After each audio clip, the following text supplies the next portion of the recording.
नमस्कार दोस्तों, उषा की आवाज चैनल में आप सभी का स्वागत है। हमारी आज की कहानी है, मैं बड़े होकर पैसा कमा लूंगी, फिर शादी कर लूंगी।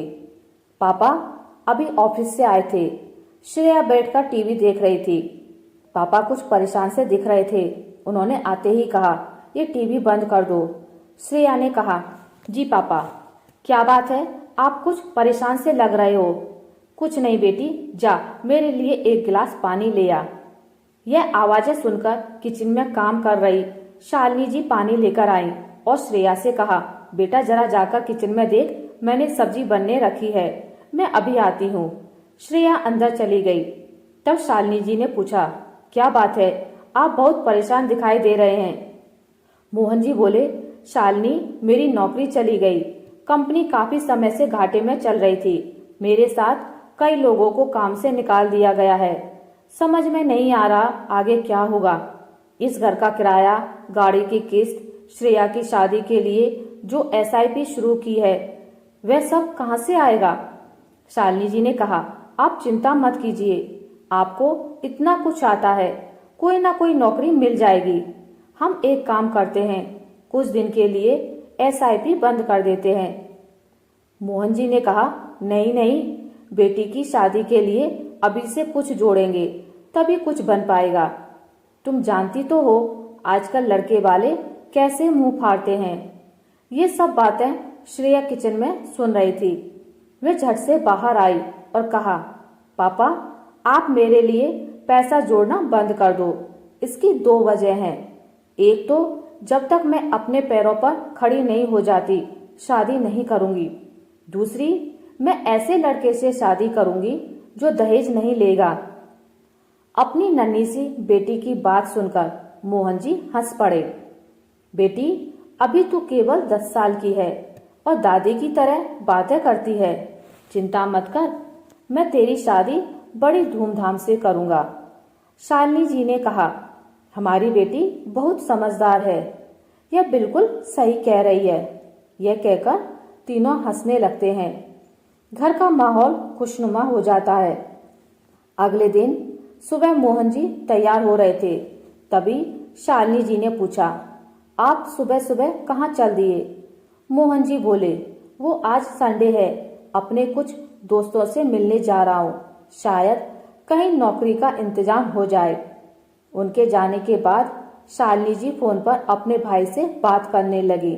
वो रो रही थी, भैया ये किसी को कुछ बता नहीं रहे हैं, लेकिन बहुत परेशान हैं। क्या करूं, कुछ समझ नहीं आ रहा। अगर इन्हें जल्द नौकरी ना मिली तो ना जाने हमारा क्या होगा। श्रेया अभी अभी स्कूल से आई थी। वह मम्मी से खाना लेने आ रही थी। तभी गेट के पीछे से उसने सारी बातें सुन ली। उसके लिए यह सब नया था। उसे सारी बातें समझ में आ रही थी। उसके मम्मी पापा कितने परेशान हैं। अगले दिन मोहन जी घर में बैठे थे। आज श्रेया की छुट्टी थी। घर का माहौल एकदम शांत था। कोई किसी से बात नहीं कर रहा था। श्रेया ने मोहन जी से कहा, पापा आप भी ताऊजी की तरह कोई बिजनेस क्यों नहीं करते। शालिनी बोली, बेटा ये सब क्या सुबह सुबह लेकर बैठ गई। ताऊजी ने कई सालों में बिजनेस जमाया है, हम ये सब कैसे कर सकते हैं।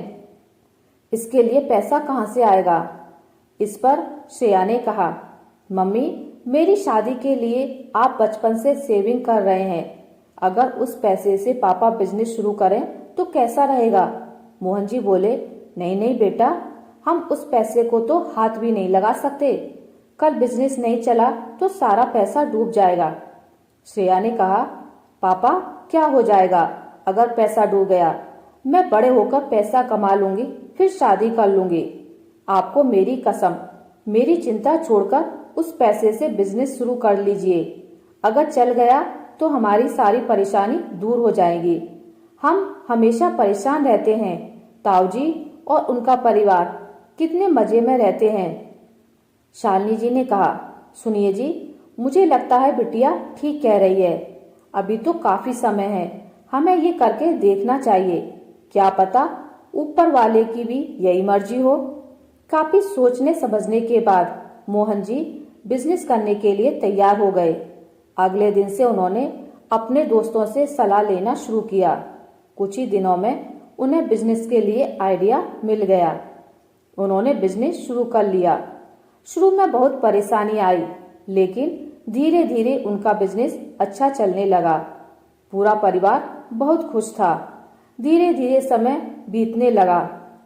श्रेया ने बड़े होकर अपनी पढ़ाई पूरी की और फिर वह पापा का बिजनेस संभालने लगी। एक दिन श्रेया ने पापा से कहा, पापा अब आप आराम कीजिए, इस बिजनेस को अब मैं संभाल लूंगी।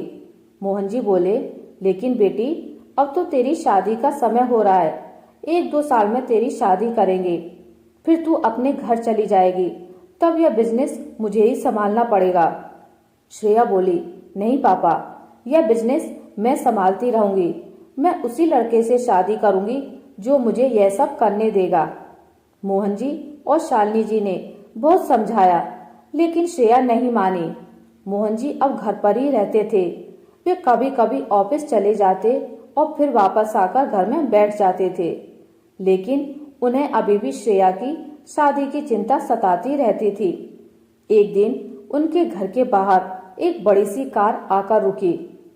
उसमें से एक सज्जन अपनी पत्नी और बेटे के साथ आए। उन्होंने आकर मोहन जी से कहा, मोहन जी, हम काफी समय से आपकी बेटी के साथ बिजनेस कर रहे हैं। आपकी बेटी हमें बहुत अच्छी लगी। मैं अपने बेटे की शादी आपकी बेटी से करना चाहता हूँ। अब यही मेरा बिजनेस संभालता है। मोहन जी बोले, जी ये तो मेरा सौभाग्य है, लेकिन मुझे श्रेया से पूछना पड़ेगा। जी श्रेया से हमने सारी बात कर ली है और उसकी सारी शर्तें भी मान ली हैं। उसी ने हमें यहाँ आपसे बात करने के लिए भेजा है। आप श्रेया से बात कर लेना, हम फिर आ जाएंगे। मोहन जी बोले, नहीं नहीं, ऐसे कैसे, हम लड़की वाले हैं। अगर श्रेया को सही लगा तो हम आपके घर आएंगे। शाम को जब श्रेया आई तो मोहन जी और शालिनी जी ने उससे बात की। श्रेया पहले ही उस परिवार को अच्छे से जानती थी। वह बिजनेस के सिलसिले में लड़के से कई बार मिल चुकी थी। कुछ ही दिनों में दोनों की शादी हो गई। दोनों ने मिलकर दोनों बिजनेस को मिलाकर बड़ा कर लिया, जिसका आधा हिस्सा श्रेया अपने पिता को देती थी। इस तरह एक छोटी सी शुरुआत ने सबका जीवन सफल कर दिया। आशा करती हूँ आपको मेरी आज की कहानी अच्छी लगी होगी। अगर आपको मेरी कहानी अच्छी लगी है तो इसे लाइक करें, ज़्यादा से ज़्यादा शेयर करें, और अगर आप मेरे चैनल पर नए हैं तो इसे सब्सक्राइब करना ना भूलें।